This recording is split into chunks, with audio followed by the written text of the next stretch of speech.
We want to welcome everybody to our webinar today, our listening session, and I am going to turn things over to Sarah Nuckolls, who will be our host today. Good afternoon, everyone. Thanks so much for joining us. We have kind of a unique setup today. This is a listening session, which really is designed to hear from you guys. But we will, of course, provide a little bit of framing for you first.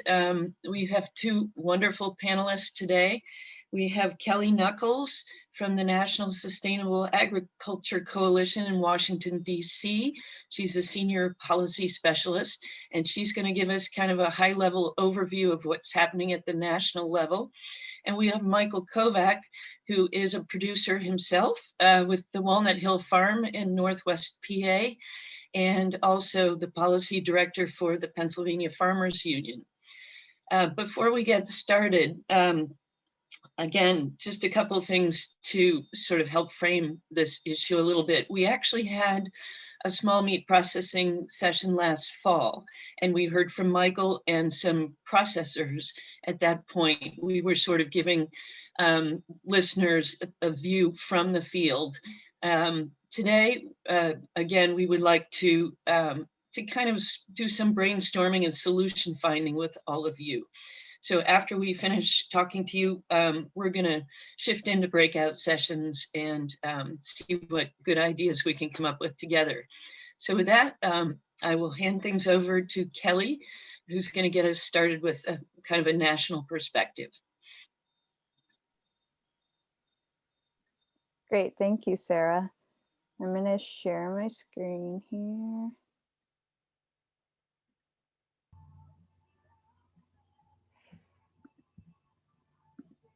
Can everyone see that okay?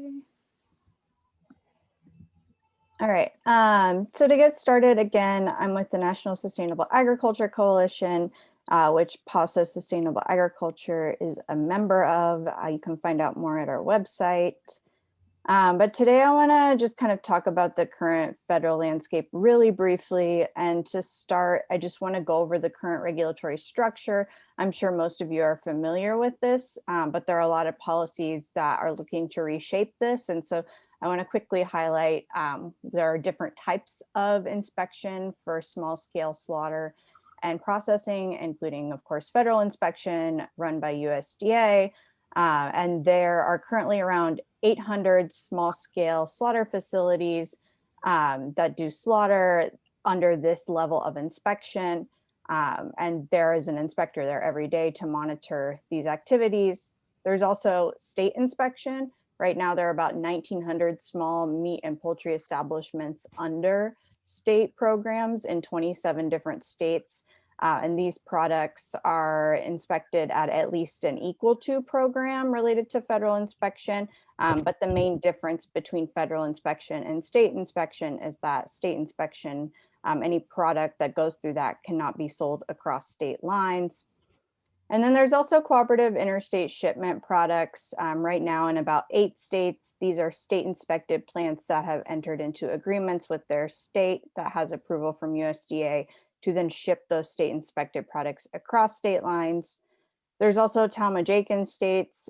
These are states where state employees conduct federal inspections on behalf of USDA in about 9 states right now. And then there are custom exempt plants. These plants are inspected periodically, but not every day, like the state inspection and federal inspection option. Here, there are limits on what you can do with these products. You cannot sell them. It can only be for personal use, that household's use for any non-paying guests.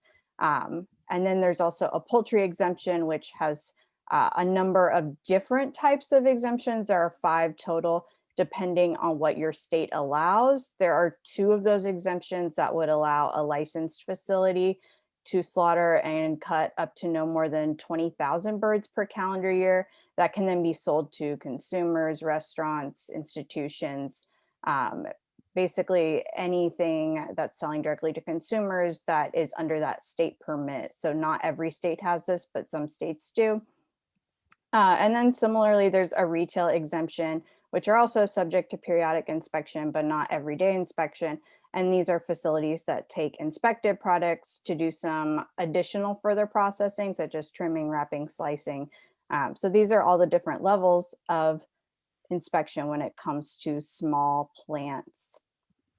There are a lot of policy themes right now in DC for small scale slaughter plants. There's a lot of talk about financial assistance and support for expansion and growth. There's a lot of discussion around expanding markets for certain products, maybe custom exempt products, state inspected products. There's a lot of discussion around the current regulatory structure at the US Department of Agriculture and if there are some shifts that are needed. And then there's some discussion around workforce development and what that might look like for the next generation of meat processors. So one bill that we've been working on at NSAC is the Strengthening Local Processing Act, and it's been reintroduced this Congress. And it really touches on a lot of the themes that I just mentioned. It's really looking at ensuring that some of the food safety regulatory requirements, otherwise known as HACCP plans, are not a complete barrier to small plants. It tries to also provide incentives to states that are interested in pursuing state inspection that currently do not have it, as well as the Cooperative Interstate Shipment Program. It provides financial assistance for any sort of small plant, whether it's a new plant, a custom exempt plant, a state inspected plant, or a small federally inspected plant who are looking to expand. And then it also provides a grant opportunity for small processors or any NGO or a university or a technical college or community college to develop programs to train the next generation of meat processors. And so this is something that we're really pushing, especially with some of the discussions currently happening in Congress. And we're actually going to post next week, so it's really timely, on our Take Action page, which is listed at the bottom here, some information on what you can kind of message to your member of Congress about this bill. There are also a few other bills, and NSAC doesn't endorse all of these, but I do want to give a complete picture of what's happening at the federal level right now around expanding markets. And so there are 3 different bills I wanted to highlight today. There's the New Markets for State Inspection and Meat and Poultry Act. This would just allow any state inspected product to be sold across state lines. It's been reintroduced in the Senate. It still has not been reintroduced in the House at this time. There's also the Processing Revival and Intrastate Meat Exemption Act, or otherwise known as the PRIME Act. It has not been reintroduced this Congress. That's what the little stars are for on this slide. But it might be reintroduced soon, and this bill would amend basically the USDA inspection of custom exempt plants and kind of restructure it and allow any custom exempt product to be sold directly to consumers or restaurants or grocery stores or other establishments that sell directly to consumers within the state. But the products would have to be under some sort of state law and state structure. And so this is another bill that's kind of trying to shift what is allowed in custom exempt facilities. And then there's the Direct Interstate Retail Exemption for Certain Transactions Act, or the DIRECT Act. This has been reintroduced in the House this Congress. This would allow any retail exempt product that goes through state inspection first. So a state inspected product that then goes to a retail exempt facility for maybe further slicing and cutting, that could be sold online directly to consumers across state lines. So as you can see, these are really trying to expand markets for certain types of inspected products. There's a lot that's actually passed this year as well. So there are a lot of possible financial assistance options that might happen very soon. There are some grants that were passed for any state inspected or custom exempt plant that's looking to pursue federal inspection. And these would be grants of up to $200,000.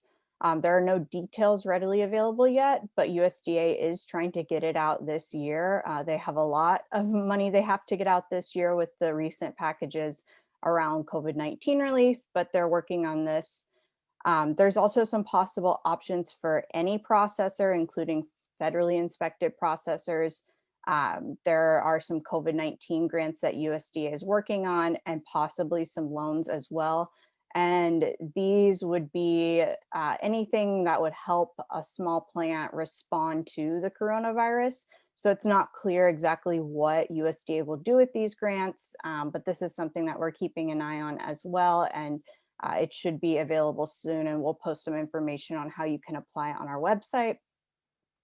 There's also a bill that was introduced last Congress that actually was included in one of those relief packages earlier this year, called the Small Packer Overtime and Holiday Fee Relief for COVID-19 Act. And this will provide a small plant with overtime fee relief starting in July. That's USDA's goal, is to start this in July. And that fee relief will be retroactive to March 2021. And then there were a few studies as well that were included in these recent bills that just passed in 2021. One to kind of analyze the cooperative interstate shipment program and what is working well and what isn't working for certain states. And then also a study to look at all the federal funding available for small plants and processors and kind of determine why isn't this funding working well? What's some of the flaws that currently exist? And then, of course, there have been options available for some small processors since the start of COVID-19, including the Paycheck Protection Program, which the deadline has been extended now until May 31st, 2021, to allow small processors to pay employees who are working during COVID-19 and have a certain percentage of that loan forgiven. So what's next for a lot of this? Right now, there's a lot of discussion in DC around infrastructure bills, maybe a bipartisan bill, maybe a partisan bill. And I think there could be a climate focus to this as well. So right now, it's something that we're really asking that small processors infrastructure be included in one of these packages if it does pass. But I think the big question right now is whether or not agriculture will even be included in these infrastructure bills. So that's a big ask that we're trying to push right now. There's also a lot of discussion around the 2023 Farm Bill as that's quickly approaching, and whether there are some, regulatory changes that are needed. So this is something to think through in your breakouts. There might be some policy themes that are missing in DC right now. Maybe there's a theme that can be expanded upon. There are a lot of new people on the Ag Committee, so we could really use this as an opportunity to gain some champions in the small meat processing space. And then the incoming administrations, they're up and running right now. This is something that Secretary Vilsack has supported and is the main reason why NSAC has been involved in small plant policy for the last 5 to 6 years. And so I think that there's a hope to continue a lot of the roundtable discussions that Secretary Vilsack started with small processors, and a hope to kind of look at if there's anything that USDA can change without congressional action. And they're also looking really deeply into, food supply chains overall. And so I think this will really fit into that. There's a comment period open now that I think Sarah plans to share with everyone.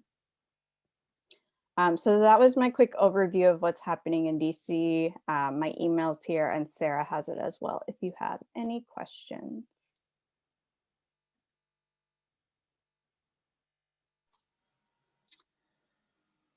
Well, thank you so much, Kelly. You covered a lot of ground there. I hope that will be giving people ideas for our discussions in the breakout sessions. Now we want to go over to Mike Kovach from the Walnut Hill Farm. Give us the view from where you are.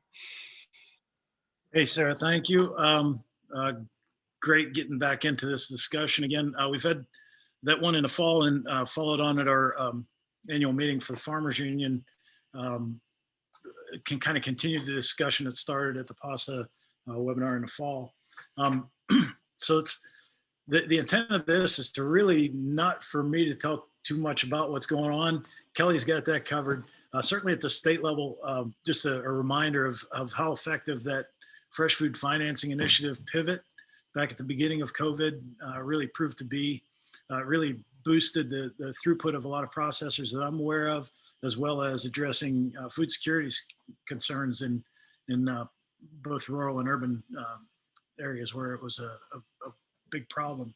So that legislation exists also at the federal level. And one of the things that Farmers Union's been beating the drum for is to take a look at pivoting that HFFI at the federal level, which was patterned after FFFI by our Philadelphia representative, Dwight Evans, brought it up to USDA. And it's sitting sort of in a similar state to what FFFI was prior to the CARES Act money coming. But 10 million into FFFI in Pennsylvania proved to be extremely effective. So I think $1 billion at the federal level could raise a lot of votes. So those are among the things we're talking about. We're still seeing from out here in the western part of the state, we're still seeing long delays. If you don't have processing dates already set, you better plan on a long wait. It's lightened up a tad from what I can tell. Some of that has to do with that investment from the PDA. Some of it just kind of naturally is equalizing a bit. But one of the things that kind of came to the forefront in my mind during this was how long it had been customary to just call up the processor 3-4 weeks ahead of time, say, hey, can I bring 5 steers in? And that not being a problem. But I think a big part of making this process more efficient moving forward is engaging producers and being more proactive. We know when that calf right there behind me is born, I know that in 27 months, I'm going to need a date for him. You know, if I know it's a steer calf and it's not staying on as a replacement or something. Point is that at least 6 months ahead of time, you know, when you need a pork date, at least, you know, for my poultry, I've been for the last 4 or 5 years scheduling right when I order my poultry, which is right after Christmas. So I'm already ordered and got my processing dates that far in advance. But I'm kind of getting off in the weeds, and this was just meant to be an introduction. Multiple species grass-fed farmer here in Northwest PA, vice president of Pennsylvania Farmers Union, and de facto policy wonk for that same organization. So looking forward to a brisk discussion. Thank you, Michael. Always good to hear your point of view. I know we've been talking a little bit around the pandemic, but I really sort of wanted to remind folks that while it has created some real problems and exposed some existing problems, it's also creating some opportunity for new ideas and new solutions. There are some other states that have been fairly active on this, and I'm sure Kelly can weigh in here with kind of where they've gone, but I just wanted to mention one is kind of an interesting workaround that people are looking for as they continue to be frustrated by the status quo. And that is going on in Colorado and Wyoming. Basically, those states have introduced legislation that would allow memberships to form, essentially run by an individual rancher or producer, that then would allow them to sell shares while the animal is still alive to consumers and sell directly to the consumers without USDA inspection. Kelly, you might give me or all of us an update on that. I think they ran into a little bit of trouble when they tried to do that. But again, I throw it out there because it's an interesting direction. I don't know if people here in Pennsylvania have been thinking this way. Maybe there are things that are a little less dramatic, but I just wanted people to be thinking a little bit outside of our current situation to see if we can't come up with workarounds or ideas that obviously are still legal and observe the important food safety aspects that we all care about, but perhaps get us through some of the current impasses and set things up better for the future. Kelly, I don't know if you had any update on that particular effort. I do know, like, that's an area where we've just tried to proceed with caution because the state can't do certain things under the Federal Meat Inspection Act. And I would hate for a state to pass a law like the herd share agreement and then USDA come and seize a farmer's product that was slaughtered and processed in that manner. So I think, yeah, it really depends. USDA has kind of issued some warnings to certain states around this, but not others. And so Yeah, I just say it's good to brainstorm big ideas and also like kind of proceed with caution, because you don't want it to kind of backfire in the end with USDA coming in and seizing products. Thanks. Yep, I did hear that they ran into a bit of a buzzsaw. So with that, I think we have about half an hour where we can break into breakout rooms. We're going to go through these 3 questions. Those of us on the panel will help lead you through the questions and take notes so we can have a report out at the end. So please stay with us till the end of the hour, because you'll get to hear what other good ideas are out there. And with that, I guess we're ready to go into our breakout rooms.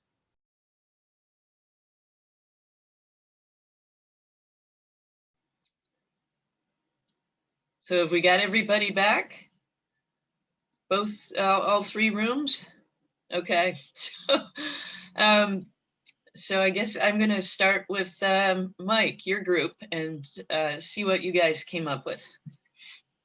Yeah, well, we didn't even get to the 3rd one, but we kind of discussed it at the beginning a little bit about how the workflow could be assisted from, a little consideration from we produce. But we talked about, I got to put my glasses on to read my own writing. That's pretty bad. I don't think there are glasses good enough to make it readable. The pandemic problem, the pandemic did exacerbate the problems, but the consensus was that these were problems that were in place prior and will continue to be afterward through this thing. But the ideas that came out around how to address it would be one of the participants was from Michigan, which was interesting to have. We had Michigan, Maryland, Pennsylvania was really good to see, and most of us were right on the border of other states too. So it was the interstate thing was interesting to hear about. But one of the ideas was about value add type stuff, like licensed kitchens, like an incubator type thing. I've been searching for one of those for a long time because I love to make my own bacon and sausage and ham and that sort of thing. A charcuterie lab that you could go utilize to kind of bolster your the take on each animal would be great. And you can kind of build a brand a little bit better. Personally, I love the idea of making my own bacon and selling it through my stand, but I just don't have the facilities to do it. The certification of processors, organic or non-GMO, or any claim that you'd like to make on a label, being cost prohibitive, adding per standee $60 to $80 per head to cover the cost of that organic certification, which is problematic for organic producers for sure. One suggestion was, let's go full cost share on organic certification costs for processors. If we see that that's a big hole, and in some parts of the state, and the folks that were in our group shared that was problematic in other parts of the other states as well, Ohio and Michigan and Maryland. And Ohio being so close to me, I joke that, my only option for poultry processing, it's not a joke, it's the fact, is a CIS certified producer or processor done in Baltic, Ohio, about 2.5 hours away. So me, Sarah, I'm going to always beat the drum and say we need more poultry processors, because that's a very low overhead enterprise to get into. Anybody can add that onto their farm pretty easily. Let's make that more prevalent in the discussion. That was my own though, so I'll say that. Poultry exemptions for processing, instead of making them state, let's make them regional. Make a radius around that facility that's doing the processing or whatever, and say, okay, if it's Ohio's within that radius, then you're still good to go. If Maryland's in that radius, you're still good to go. Like Sandy said, she's in Pennsylvania. She processes, she's right next to the border, and she sells in DC. So I mean, it's kind of difficult to do everything just right when every invisible line causes a different set of rules. So that was Well, and actually by way of workforce development and stuff like that, the topic of involving the kids involved in 4-H and process, she described having the opportunity to take a 4-H group through a processing facility. Her idea was to instead of thinking, whether it's the club lamb that they raised for the show and sold for an inflated amount because their granddad was the high bidder, that's great, but in the real world, that's not how it works. So if you want to get that $1,000 for that same animal, you're going to have to direct sell it and get every nickel of that retail rather than selling it at the sale barn, which has become that's the way family farmers move their meat in the United States by and large. They raise X number of steers, and when it's time to go, they put them all in a trailer and they go to the sale. So that was like the high level of what we talked about. We could have gone on, I think, for another, I don't think any more than about 3-4 hours. Yeah, we had the same. I think we just ran out of time, but it's good stuff. So thank you. Kelly, I'm going to tee you up next just to make sure we hear from your group. That sounds good. So kind of what the current processing situation and issues are is similar to what Mike said. Just it was already happening before the pandemic, but got worse. We talked also about some of the issues with just like skilled labor and how a lot of apprenticeships programs don't really focus on the slaughter and breaking into primal stages as much. And just like the amount of training and supervision that's needed to make sure mistakes don't happen. And then also just some issues with inspectors and getting those inspectors to be happy and sustained, whether it's at the USDA level or otherwise.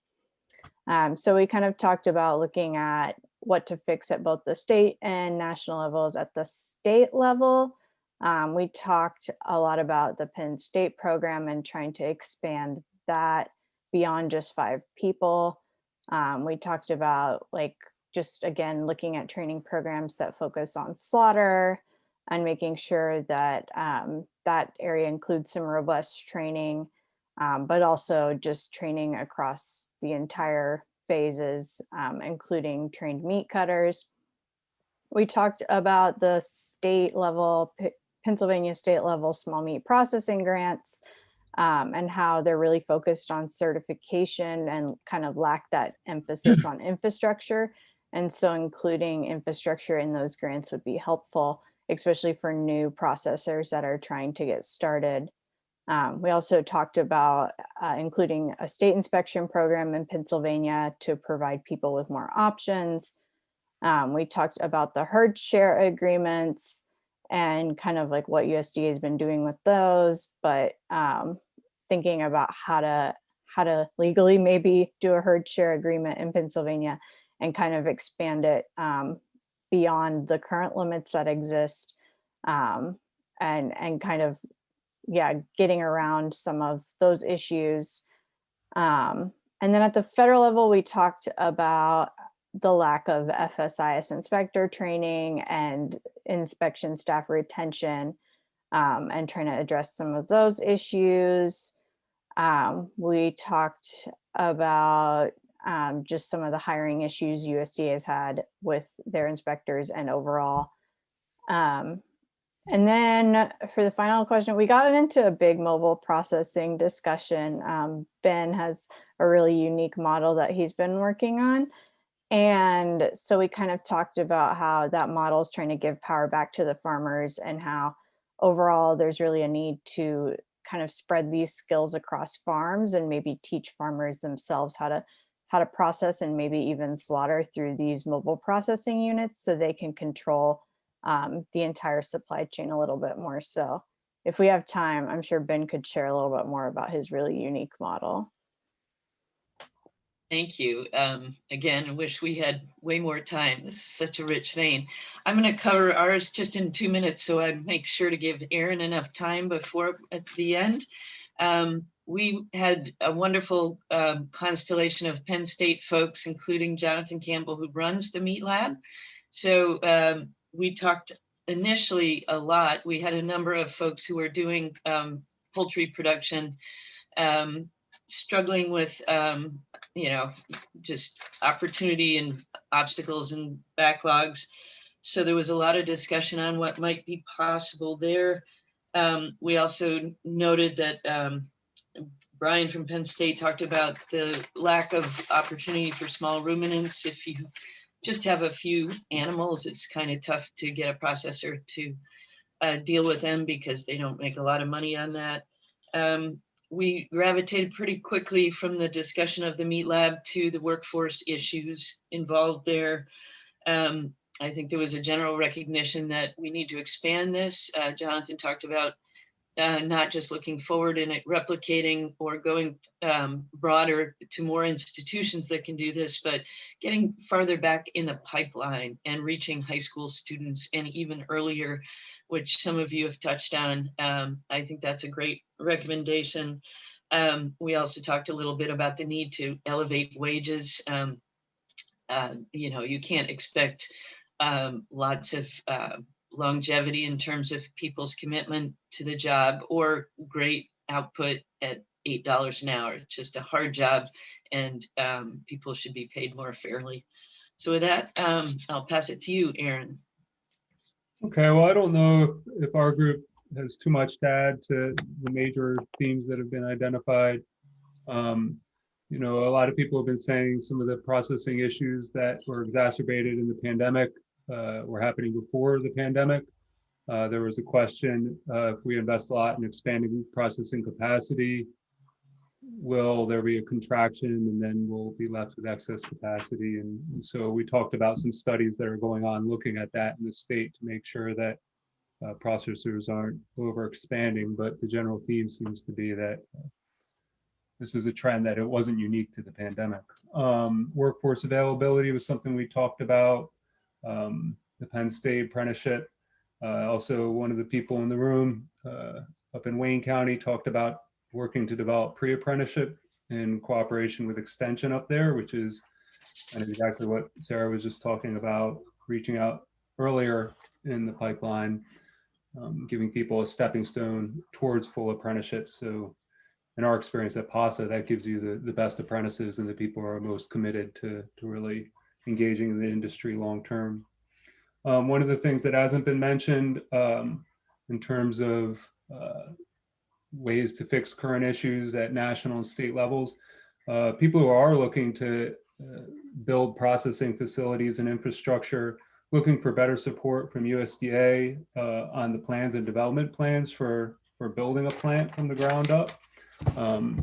Right now, it seems like that review process happened in the past, but now it seems like you almost have to build the facility or do your modifications to the facility, and then you find out what you did wrong, which is pretty awful way to go about expanding and developing facilities. So more support there would be helpful. We talked about some of the legislation that Kelly touched on at the beginning. Strengthening Local Processing Act seemed like a really promising one, recognizing that small processors need significant funds to start up for investment. Some of the smaller grant programs probably aren't big enough to support the kind of expansion we've been discussing. And there was a pitch for Pennsylvania to start state inspection. And when we talked about, well, what will that do if the stringency is equal to or exceeding USDA, the notion was that state inspectors might be more available and easier to schedule and easier to interact with regularly, so you can build a relationship. And then finally, just the notion that scheduling far ahead it probably needs to be a norm. The kind of stuff that Michael was talking about at the beginning, I think that needs to be a cultural shift for even small producers. And our PDA rep, Josh Scheinberg, on the call was saying, and part of that can happen if we educate producers better about the slaughter and processing side of the equation and where the bottlenecks develop. Great. Oh, that's wonderful. I want to respect folks' time. We're at 1 o'clock. Gina has reminded us that if you guys can fill out the survey, which is linked in the chat, that would be great. I'm sorry that we didn't have more time together. This is definitely very, very interesting topic, and I suspect that we'll get together again to maybe continue the conversation. Gina, I don't know if we can leave the chat open a little bit so that people could send any unfinished questions to us, and we'll try to get back to you. And I especially want to thank our speakers, Kelly and Michael and Aaron from PASA for chipping in and running a breakout room. So stay tuned. We'd love to continue this conversation with you, and thanks for being with us today. Thanks for doing this, Sarah. No better way to spend lunch than talking about meat.